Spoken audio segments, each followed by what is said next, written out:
Tema de derechos y de la pérdida de los derechos. El derecho a la salud pública, el derecho a la educación pública, el derecho a las vacaciones, los aguinaldos, derechos. O sea, habría salud pública, pero no gratuita. Se habla mucho de vas a perder el derecho a las vacaciones, el derecho al aguinaldo. Mi ley viene por todo. A la madre que manda a su hijo al colegio público, ¿qué le va a cambiar? Asiste a una escuela pública. Va a tener una escuela pública de mejor calidad. ¿Qué vas a hacer, por ejemplo, cuando todos los gremios docentes salgan a la calle? Peso para ¿Puedo aprovechar para hacer una pregunta de los pesos? Dame un problema O sea, ahí grande. coincidís con Melconian que tenemos mucha salsa, muchos pesos y pocos dólares. Digamos, o sea, no nos metamos con lo que... yo no estoy para discutir lo que discute Melconian. Con $1.000 millones de dólares por año. Las Es decir, reservas del Banco Central, que no depende para de qué? vos. Pero si quiero los organizar. números son públicos. Sí. Javier, bienvenido. ¿Qué tal, Antonio? estás? Un gusto enorme. Bueno, felicitaciones por la elección. La verdad que una elección impresionante. Sí, No, ¿la esperabas? no. Si te dijera que esperaba semejante número, Sí. te estoy mintiendo. ¿Qué esperabas? Nosotros, la realidad es, dimos todo, dejamos todo. Obviamente una campaña muy austera y tuvo mucha creatividad, donde ahí el trabajo de mi hermana como jefe de campaña o nuestro cineasta Santiago Oría, la verdad es que para lograr transmitir las ideas ha sido un trabajo enorme y la realidad es que nosotros sabíamos que habíamos dado todo, nosotros estábamos muy tranquilos el día de la elección porque cuando vos das todo, ya está, más no podíamos hacer y era una cuestión de ver los resultados. La verdad que cuando vimos los resultados quedamos impresionados. Lo que se empieza a ver, y me parece que es abiertamente, lo escuchamos ayer a Aníbal Fernández, hay toda una campaña, creo que de miedo, hacia la próxima elección ya general. Esto fue una paso acá, obviamente, más allá de los resultados, fue una paso, ahora viene la elección. Hay una campaña que yo creo es una campaña de miedo, que se habla mucho del tema de derechos y de la pérdida de los derechos. Háblame de eso. A ver, Perdóname, pues se habla obviamente del derecho a la salud pública, el derecho a la educación pública, el derecho a las vacaciones, los aguinaldos, derechos. Y está mucho la palabra no regales tus derechos. a ver, yo creo que hay dos dimensiones, ¿no? Una es el uso del miedo como forma de hacer política, que verdaderamente es algo espantoso porque me parece que lo que hay que hacer es discutir ideas y no tratar de estar asustando a la gente. Me parece que sería mucho más sano. Pero bueno, es difícil pedirle peras al olmo. No, aparte me parece que ya está establecida así, o sea, ya está dirigida así la campaña. Claro, y después hay un tema que a mí me parece que no es menor, que es la discusión si estamos hablando de derechos o si estamos hablando de privilegios. Porque en el fondo este tipo de personas, yo te diría, lo voy a decir abiertamente, son delincuentes. Son delincuentes que utilizan a los vulnerables de escudo para defender sus privilegios de casta. Entonces, a mí, digamos, esas discusiones yo no tengo ningún problema en darlas. Nosotros, por ejemplo, fuimos el único espacio que hizo una propuesta completa de gobierno. Nosotros, para todo lo que tiene que ver con la cuestión social, tenemos directamente un ministerio, que es el Ministerio de Capital Humano, en el cual nosotros nos ocupamos de los temas de niñez y familia, lo que tiene que ver con la salud, lo que tiene que ver con la educación, y todo esto integrado para que derive en trabajo.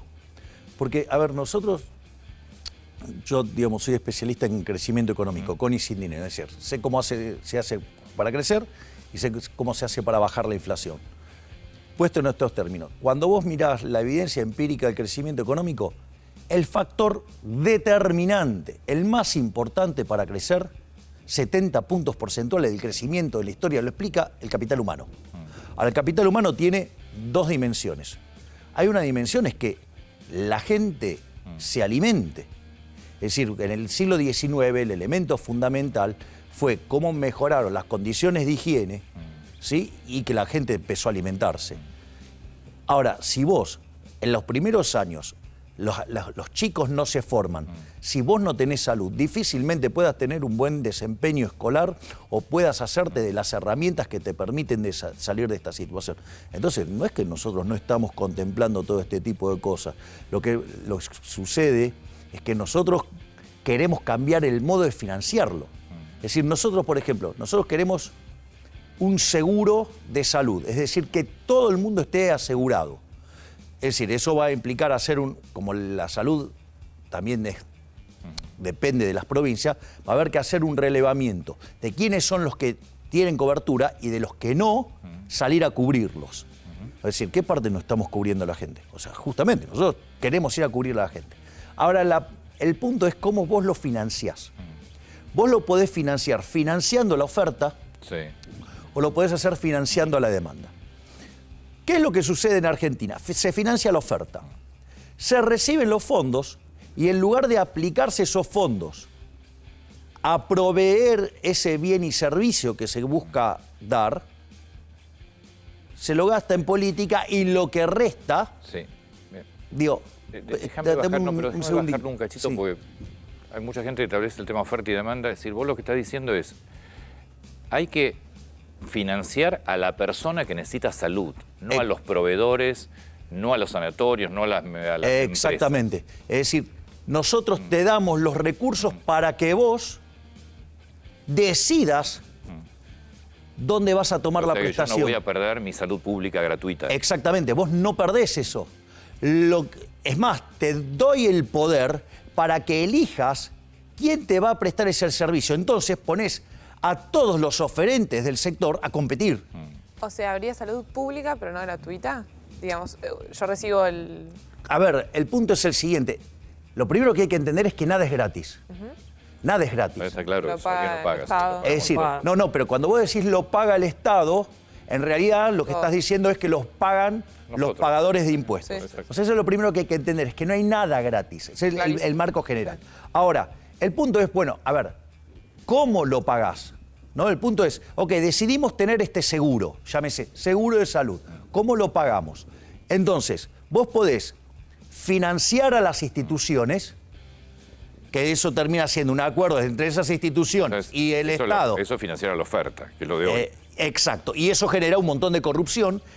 Esos recursos se destinan para cualquier otra cosa menos para prestar el servicio. Entonces vos tenés además una deficiente calidad de prestación. Cuando vos ese financiamiento se lo das a la demanda elige a quien se los da. Claro, entonces esos prestadores tienen que competir. Claro, y el que lo hace mal quiebra. Ahora, Pero Javier, vos sí. el servicio lo tenés. Es decir, entonces vas a tener el servicio y vas a tener uno de muchísima mejor calidad. Eso sí, vamos a estar perjudicando a los corruptos. Pero me parece que eso es una buena política. Javier, ¿te das cuenta que todos estos cambios que vos planteás tenés que hacerlos pasar por el Congreso? Y ahí probablemente tenés que sentarte a negociar, a dialogar con los que venís definiendo hace un ratito como delincuentes. Porque gran parte de la clase política está en el Congreso, obviamente, y el Congreso hoy, la verdad que ni funciona. Entonces, ¿cómo imaginás eso? Esa A ver, negociación. nosotros vamos a ir y vamos a presentar los proyectos. Después, frente a este debate, porque nosotros estamos dispuestos a dar el debate. Es decir, a ver, en los últimos 6 meses o un año, yo hice pública mis propuestas, lo abrí al debate. Ahora, lo único que me encontré a lo largo del último año fue un montón de falacias ad hominem. O sea, Dios, se dedicaron a discutir, no sé, digamos, hasta mis perros, ¿sí? Pero, Dios, o sea, nadie se dedicó a discutir una sola de mis propuestas.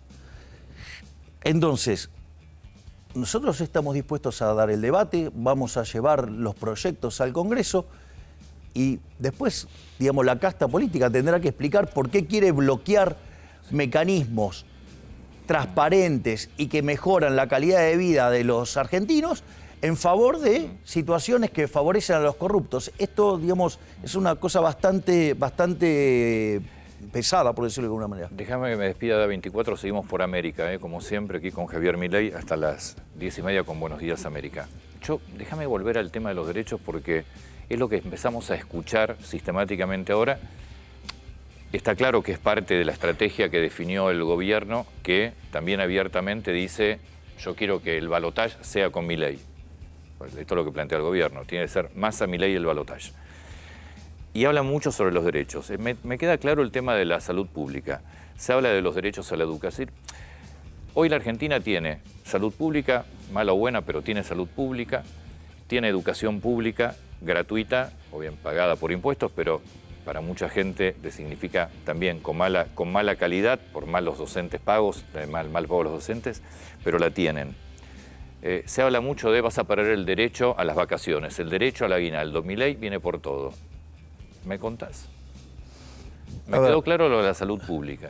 A ver, en educación la situación es absolutamente parecida, porque el financiamiento lo llevan, la reciben las instituciones, utilizan ese financiamiento para hacer política y lo que queda lo ponen al servicio de las personas que quieren tomar ese... Pero ahí estás hablando de las escuelas privadas con subsidios, pero ¿qué pasa con las públicas? No. A ver, de hecho, la educación en Argentina es pública. Puede ser de gestión privada o puede ser de gestión estatal. Ya sea. Entonces, a ver, ese financiamiento está, no es que no está. Lo que digo es, no lo quiero poner en las instituciones, no quiero financiar a la oferta, quiero financiar a la demanda. A ver, el voucher más conocido de la Argentina, nadie sabe que ese es un voucher, pero es un voucher, es la SUBE. La SUBE, sí. La SUBE es un voucher. Sí. O, digamos, nosotros que tenemos unos años más que ellos, o sea, lo hemos vivido. Habla por vos, ¿eh? Ok. En una época, no te veía tan coqueto con el tema de la edad.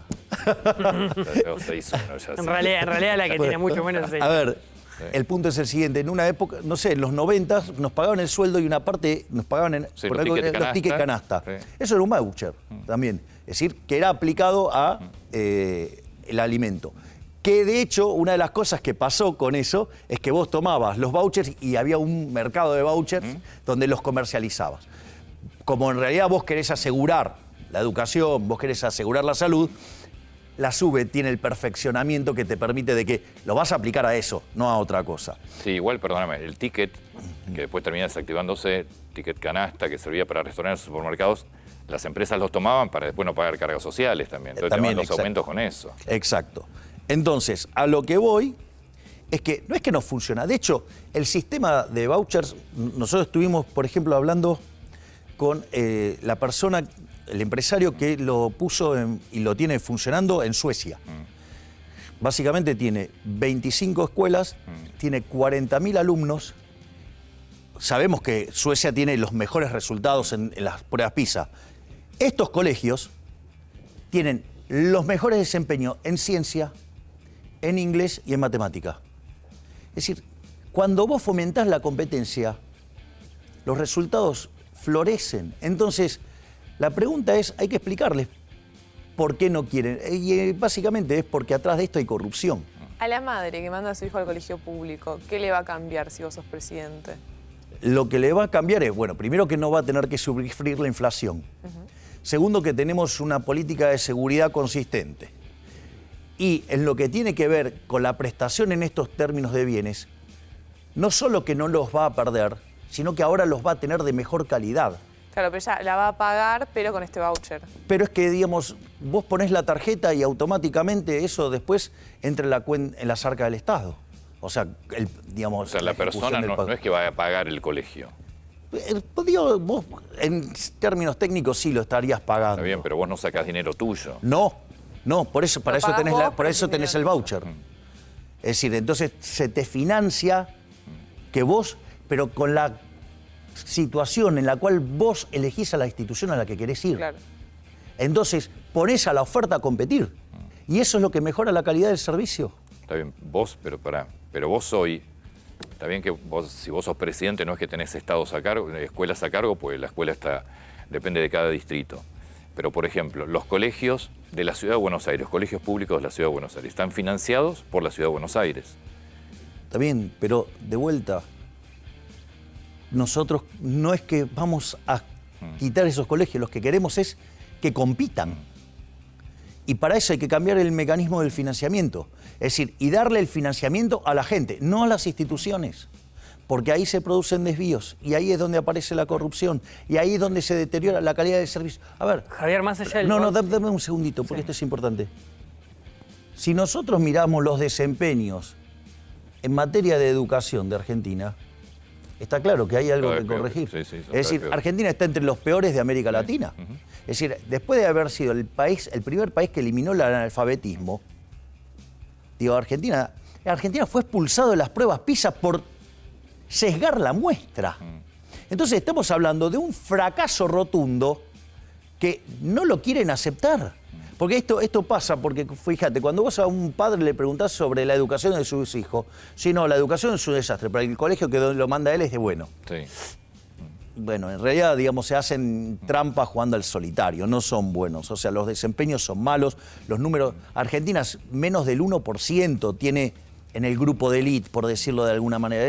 La situación de Argentina es desastrosa. Lo que uno tiene que hacer es tomar esos números y resolver el problema. Si nos seguimos mintiendo, no lo vamos a No, arreglar. lo que me parece que tiene que quedar claro es a una persona que hoy asiste a una escuela pública. Va a tener una escuela pública de mejor calidad. Sí, Es decir- y va a tener que pagar, digo, efectivamente, más allá del voucher en sí, digo, porque ya sabemos los impuestos lo pagamos entre todos. No tiene que pagar nada más. No va a tener que pagar. No. Entrega el voucher. Entrega el Entrega voucher. La persona que hoy se atiende en educación, en salud pública. Lo mismo. Digamos, va a tener un seguro que le dé contención. Pero Vas, ese entregas tu seguro, voucher. ¿se lo va a dar el Estado o va a ser pago? No, se lo va a dar el Estado para que, digo, justamente pueda resolver el problema.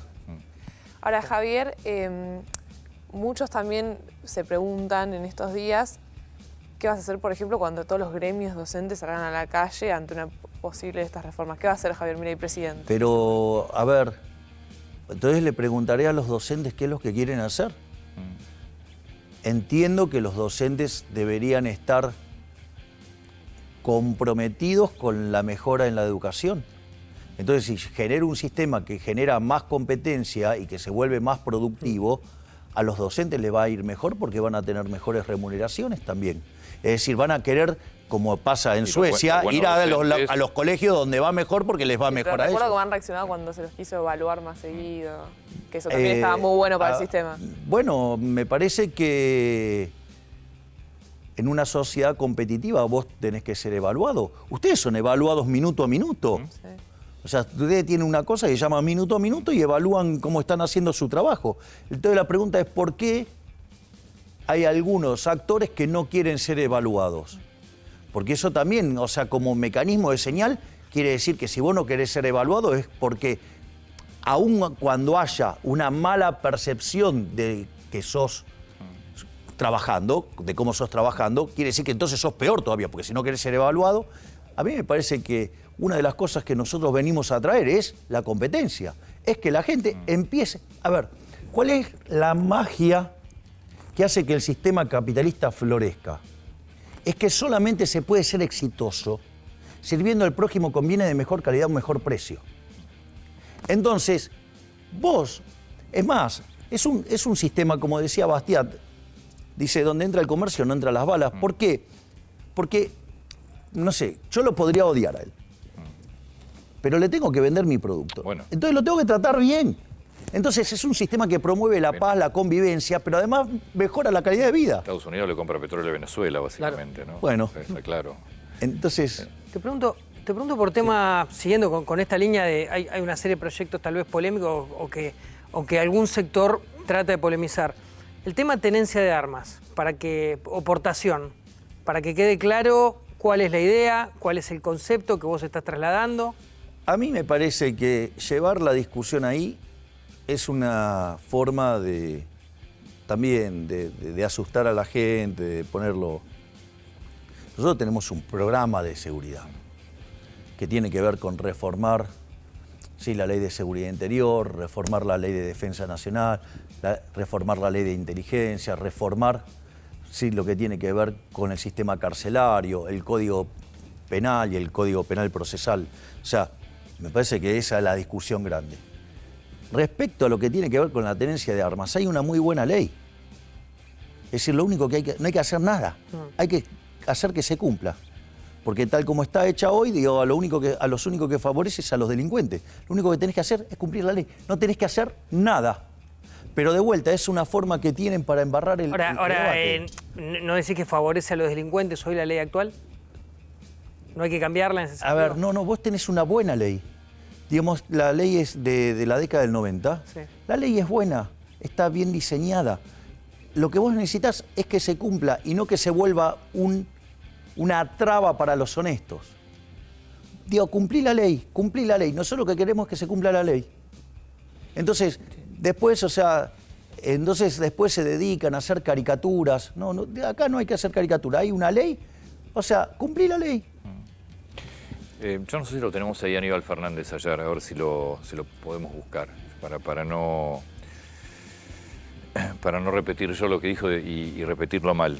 Pero ayer habló Aníbal Fernández, obviamente Aníbal Fernández, ministro de Seguridad de la Nación. Escuchalo, decía esto sobre una eventual presidencia tuya. Si lo que ellos dicen es lo que van a hacer, esto solo cierra con represión. Vuelvo a repetirlo. Si lo que dicen que van a hacer lo van a hacer, solo cierra con represión. Van a tener muertos, van a tener sangre. Ahora le digo, si lo que dijeron lo van a hacer, solo cierra con represión. Van a tener muertos. A ver, habría que pedirle una explicación de por qué dice que esto cierra con represión y por qué cierra con sangre. La verdad es que si nosotros intentamos implementar reformas que han sido exitosas en todo el mundo, que va a mejorar la calidad de vida de todos los argentinos, en especial la calidad de vida de los más vulnerables. Que tiene que pasar por el Congreso todo, ¿no? Ok, y que además tiene que pasar por el Congreso. La pregunta es, ¿por qué eso es decir, ¿por qué algo que nos tendría que llevar a un mayor nivel de bienestar tendría que generar una solución violenta y con sangre? Yo le recuerdo a este hombre, Friedman le diría primero los datos. La verdad que Argentina entró al siglo XX y era el país más rico del mundo. Y a partir, digamos, de la llegada de Irigoyen, que es el primer populista, Argentina empezó a abrazar dosis crecientes de socialismo. Hoy Argentina, al tipo de cambio paralelo, que es el que hay, es 140. Tenemos 45% de pobres, tenemos 10% de indigentes. Digo, ese es el drama, que si seguimos haciendo esto, vamos a ser más pobres. El problema es que, claro, Aníbal Fernández, igual que toda su fuerza, igual que gran parte de la gente de Juntos por el Cambio, son parte del problema, no de la solución. Es decir, una Argentina distinta es imposible con los mismos de siempre. Vos no podés esperar resultados distintos y vas a hacer siempre lo mismo. Es decir, Argentina, de hecho nosotros, de modo para mostrarlo bien reloading, ya no hablamos de un cambio de 180 grados, hablamos de uno de 540, es decir, toda una vuelta entera y 180 más. Ese es el 540 que vos dijiste que ibas a explicar, que se trata, es 360 más 180. Claro, sí, igual tiene otras connotaciones adicionales, 540. Hablaste de Juntos por el Cambio recién y decís una parte de Juntos por el Cambio, es como que dejaste alguno tal vez rescatable. Imagino puede ir por el lado de Mauricio Macri. Sin lugar a dudas. Y te quería preguntar por Patricia Bullrich, porque vos ahora vas a ser rival tuyo en la elección general, obviamente, ella lo fue, en las PASO. Vos tenías palabras elogiosas habitualmente hacia Patricia Bullrich y en el último tiempo eso ha cambiado. Sí. ¿Qué es lo que pasó? Bueno, ella demostró no ser distinta al resto de los políticos, Casta. ¿Por qué? ¿Por qué? Porque, digamos, ella estuvo vinculada de manera directa a las operaciones que yo sufrí durante los últimos 45 días. Directo. Juntos por el Cambio, que la verdad que no hizo una buena elección tampoco. Y que además no son sumables. Bueno, esa es mi pregunta. Ahora viene la elección general, donde vos no dividís, donde hay que ver si los votos de Grabois los siguen acompañando a Sergio Massa o puede sumar, y después tenés una Patricia Bullrich que tiene que lograr que todos los votos de Larreta pasen a ella. ¿Crees que eso puede pasar? En principio es el problema de otra fuerza, Sí, ¿no? correcto. Está bien, pero es tu elección, también vos participás de esa elección. Ahora, lo que yo veo es que el votante de Larreta ideológicamente es más afín a Massa. Digo, conmigo no tiene nada que ver, o sea, esa pecera mía no es. Sí. Claro. Pero ese votante es más afín a Massa que a la otra parte de Juntos por el Cambio. Es decir, por lo tanto, yo creo que, digamos, cuando empecemos a mirar cómo viene esta carrera, tendríamos que estar mirando lo que sacamos individualmente. ¿Ves más probable un balotaje contra Massa que contra Patricia? No lo sé. Lo que digo De es... acuerdo a lo que vos estás planteando ahora, sí. Porque si los votos de Larreta irían a Massa, estás hablando de un balotaje Milei-Massa. Bueno, digamos, hay que jugar. O sea, y después, Y la los pecera 30 que no votó, por decirlo de alguna manera, Sí. esa es gente que está en la que más enojada de todas, con lo cual Te puedes sumar. veo difícil que estén votando a la casta, Claro. ya sea la de buenos o la de malos ¿Y modales. tus 30 puntos son inamovibles, crees? Esos 7 millones de personas que te votaron. ¿O pueden irse para otro lado en la Nosotros creo que tenemos un upside fenomenal, porque los que no fueron a votar, nosotros tenemos más chances de capturar a esos votantes, que son los votantes desencantados, que son los votantes que se hartaron del sistema, a punto tal que van y no votan. Entonces, y además nosotros creemos que frente a las divisiones internas de Juntos por el Cambio, mucha gente de Juntos por el Cambio que no nos votaba porque no tenía confianza en que nosotros fuéramos una alternativa para terminar con el kirchnerismo, los números del domingo muestran que la única alternativa para terminar efectivamente con el kirchnerismo somos nosotros. Porque no solo que nos hemos opuesto sistemáticamente y que hemos sido los opositores más rabiosos al kirchnerismo, sino que además hemos demostrado músculo político como para efectivamente ganar y terminar con el kirchnerismo. Es decir, al margen que cuando Juntos por el Cambio le ganó el kirchnerismo, lo trajo de vuelta. Dicho sea de paso, que le ganó al kirchnerismo y que fracasó porque los propios le tiraban en contra. Y cuando vos tomes la lista de Juntos por el Cambio, es cierto, ganó el ala de Bullrich, pero después en la lista están también los de Larreta, con lo cual, digamos, el problema lo tenés, o sea, que la mitad te tira para el otro lado. Entonces, aún, digamos, si llegaran a ganar, también serían un problema, porque tendrían este problema de ingobernabilidad que los paraliza y, consecuentemente, después nos van a traer más kirchnerismo de vuelta. Por lo tanto, la única forma de terminar con el kirchnerismo, los únicos que garantizamos el fin del kirchnerismo, somos nosotros. Te traigo a la parte económica. ¿Qué pensás de lo que pasó ayer? De lo que decidió el gobierno, la devaluación, la suba de tasa de interés, la limitación a dólar MEP. Todo dirigismo, ¿no? Porque en el fondo las limitaciones son garrotazo en la cabeza, ¿no? Es decir, es limitar la demanda a los golpes. Y lo otro es querer controlar los precios, digamos, como si alguien supiera los precios, ¿no? Hay un artículo maravilloso de Hayek por el cual le dieron el premio Nobel, entre otras cosas, que tiene que ver con el uso del conocimiento en la sociedad. Y explica cómo funciona el sistema de precios. Yo creo que si la sociedad, digamos, o los políticos al menos se dedicaran a leer ese artículo, por lo menos se darían cuenta de las atrocidades que están haciendo. A ver, vamos por partes. Primero, el cepo es una herramienta nefasta porque es un cercenamiento a la libertad, porque no te permite expresar tu voluntad en términos de consumo presente, porque en el fondo, digamos, si vos te ganas tu dinero honestamente, podrías gastarlo en lo que se te da la gana. ¿Y quién es el gobierno para decir que no? Lechugas, verdes, no. No. ¿Quién sos para decirme eso? ¿No? Ese es el primer punto. Segundo punto, que es todavía mucho más grave, que en términos de lo que es la reserva de valor, el peso no es reserva de valor. Si vos en el año 2001, en lugar de quedarte con dólares, te hubieras quedado con pesos, ¿cómo te hubiera ido? Digamos, hoy, digamos, necesitas casi 700 pesos para ¿Puedo eso. aprovechar para hacer una pregunta de los pesos? Dame un segundo. Entonces, primer punto es el impacto negativo sobre la libertad, digo, lo cual no es menor y que además tiene impactos nocivos sobre tu bienestar. No tenés dólares, ¿no? Claro. Ahora, en realidad no hay dólares porque hay cepo. Si no hubiera cepo, digo, los dólares nos saldrían hasta por las orejas. Pero vamos ahora a las consecuencias que tiene eso. Cuando vos pones un precio debajo del equilibrio, bueno, lo que te pasa es que vos tenés un exceso de demanda. Es decir, al tipo de cambio oficial todo el mundo quiere comprar y no hay, por eso no hay. Ahora, ese exceso de demanda que vos tenés en el resto de la economía es un exceso de oferta. Ese exceso de oferta implica que en el mercado de bonos el precio de los bonos se te cae. Sí.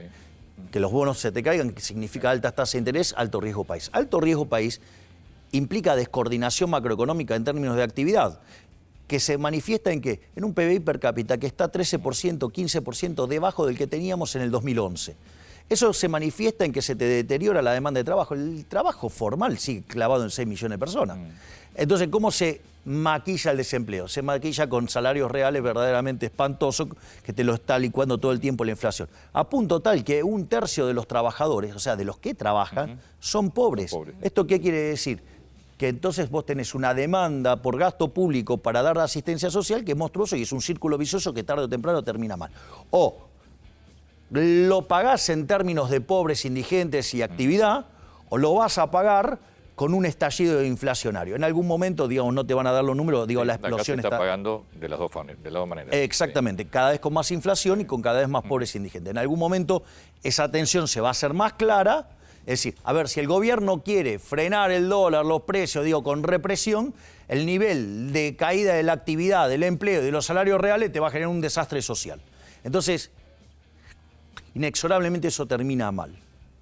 Digamos, eso es lo que tiene que ver con el cepo. Vos tenías una pregunta. Hablé esta mañana con empresarios, dueños de algunas ALICs y me decían, nos gustaría hacerle una pregunta a Javier. ¿Qué va a hacer con el stock de pesos? Entender bien eso. ¿Cómo vas a resolver el problema? Bueno, esa es, te diría, la pregunta más inteligente de todas. Porque vos, el problema, cuando yo hablo de la dolarización es el único camino que tenemos para evitar una hiper. A contrasentido de lo que dicen economistas que supuestamente se arrogan saber del tema, la dolarización es el único mecanismo por el cual evitas la hiper. Porque justamente está lo que se llama el problema de los stocks, que es que adentro del balance del Banco Central tenés las LELIQs, para tener un orden de magnitudes. Voy a dar el déficit fiscal de las grandes crisis, voy a decir cuánto tenemos hoy, cuánto está, de eso depende el Banco Central, para ver el tamaño del problema. Yo tomo las grandes crisis de Argentina, el Rodrigazo en el 75 estalló con 14 puntos del PBI de déficit fiscal. La tablita cambiaria en el 81 estalló con 11. La hiperinflación de Alfonsín estalló con 8, la convertibilidad con 7. Hoy tenemos 13,5. Está claro que tenemos un problema grande. Ahí coincidís con Melconian que tenemos mucha salsa, muchos pesos y pocos dólares. Digamos, no nos metamos con lo que... No, yo no estoy para discutir lo que discute Melconian. O sea, yo te hablo de lo que yo hablo. Vamos a ponerlo en estos términos entonces. En ese sentido, yo tengo un problema enorme de déficit fiscal. Ahora, cuando yo miro el origen de ese déficit fiscal, 2/3 partes de ese déficit fiscal están generados desde el Banco Central, que es el problema de los stocks. Si vos no resolvés el problema de los stocks, es decir, el problema de las LELIQs, ejemplo, cuando Bullrich dice que el día 1 abre el cepo, bueno, digamos, vos vas a tener un cambio de portafolio tan violento que te vas a una hiper porque la demanda de pesos se te rompe toda. Entonces la hiper la tenés ahí. Si vos querés seguir sosteniendo el cepo, llámese la estrategia de Massa, digo, seguís empastando la economía y cada vez, o sea, estás peor, cada vez necesitas más restricciones, cada vez, digamos, vas a tener más pobres e indigentes, en algún momento no te aguanta la cuestión social. Entonces, ¿cómo arreglamos el problema de los stocks? Nosotros lo que estamos proponiendo es la dolarización. La dolarización como mecanismo para liquidar el Banco Central. Después es libre de competencia de moneda, usás la moneda que se te da la gana. Pero eso implica tener una estrategia de cómo rescatás la base monetaria y cómo rescatás las LELIQs. Hay analistas que verdaderamente, a mí me sorprende el nivel deplorable que tienen en Argentina, en especial algunos que dicen que saben. Yo hago una pregunta. Si yo tengo un título de deuda, ¿no? Sí, un bono. Un bono. Sí. Y yo lo quiero rescatar. Yo ahora te voy a decir, yo ahora lo voy a pagar. ¿Ese bono vale más o vale menos? Más. Vale más. Está claro que vale más. Bien, exacto. Lo que son las LELIQs y la base monetaria son pasivos del Banco Central. Si yo estoy diciendo que voy a dolarizar, quiere decir que los voy a rescatar. Sí. Si los voy a rescatar, esos pesos no valen menos, valen más. Quiere decir que el nivel de precios implícito, es decir, la inflación implícita, es mucho más baja. Ahora te consulto, ¿para eso necesitarías dólares para rescatarlos? Bueno, hay dos dimensiones del problema. Una vez vos tenés los dólares para rescatar la base. Es decir, lo que hay que tener en cuenta es que cuando el Fondo Monetario Internacional te pide... El Fondo Monetario Internacional, cuando te arma un programa, tiene 3 dimensiones. Tiene una dimensión que es el resultado fiscal, una dimensión que es lo que haces con los agregados monetarios y una dimensión en términos de reservas internacionales netas que se usa para chequear la consistencia del programa. Pero cuando vos vas a liquidar el Banco Central, a vos no te importa la reserva internacional neta, a vos te importa cuánto tenés. Entonces ahí vos tenés la posición de oro, la posición del BIS, la posición de CEDESA y la posición de DEX. Con eso vos tenés para rescatar la base monetaria. Primer punto. Sí. El punto es... ¿Y las LELIQs? Que ahora cómo hago con las LELIQs. Con las LELIQs tengo cerca de 30.000 millones de dólares. Pero también tengo títulos públicos en el Banco Central por 110.000 millones de dólares. Que obviamente no cotizan. ¿Que cotizan a qué valor? Cotizan a 1/3. Está bien. Entonces me sobra plata Está bien. para rescatar las LELIQs. Y acá es lo interesante. Yo hago una pregunta. Si yo tuviera que decir intuitivamente, por favor no lo tomen como que los estoy evaluando, pido por favor. Ese es retórico. ¿Cuál es el riesgo más grande que ustedes, si fuera un inversor internacional, qué es lo que verían como el riesgo más grande de la Argentina? Que no te paguen. El riesgo moneda. Sí. Digo, o sea, el cepo es eso, ¿no? Digo, no puedo sacar los dividendos, lo que fuera. No puedo Riesgo sacar. moneda. ¿Sí? O las brutas devaluaciones que hacen que lo que habías calculado ahora no funciona. ¿Qué es lo que pasa cuando yo dolarizo con el riesgo moneda? Desaparece. Con lo cual, ¿qué quiere decir? Tomás el riesgo moneda de dólar, ¿no? Claro. Que desaparece. Está bien, pero digamos, el riesgo del peso de No se desapareció. habla más de cepo, digo. No hay más cepo. No hay más cepo. No solo que no hay más cepo. La caída en el riesgo país. Además, cuando vos haces un proceso de estabilización, todos los programas de shock, si fueron creíbles, o sea, yo ahora no digo, va a ser creíble aun cuando no tuviera reputación. ¿Por qué? Porque no tengo retorno, no puedo volver de eso. Entonces, la consecuencia que va a ser? Que va a ser expansivo. Como consecuencia de ello, el riesgo de contraparte, el riesgo de crédito, ahora digamos voy a tener mejores números fiscales, consecuentemente, ¿qué es lo que va a pasar? También cae por el riesgo contraparte. Entonces, Javier. baja por el riesgo moneda, baja por el riesgo de contraparte. Y obviamente, al ser la tasa más chica, el riesgo de tasa de interés es más chico. ¿Qué quiere decir esto? Que vos vas a tener una caída del riesgo país fenomenal. Y eso va a tener un impacto en actividad furioso. Entonces, son todas para ganar. Pero ¿sabes quiénes son los que pierden? Porque esto es lo importante. Porque por algo tiene resistencia a esto. Durante los últimos 20 años, los políticos con el señoriaje nos robaron 280.000 millones de dólares. Es más, este gobierno va camino a 90.000 millones de dólares. Si lo redondeo, como viene la cosa para adelante, nos roban 25.000 Ahora, ¿qué millones pasa de si dólares por año. vacían las Es decir, reservas del Banco Central, que no depende para de qué? vos. Si llegás y te encontrás con algo mucho peor de lo que esperabas. Pero si ya... pero si lo los analizás- números son públicos. Sí, sí, las reservas brutas.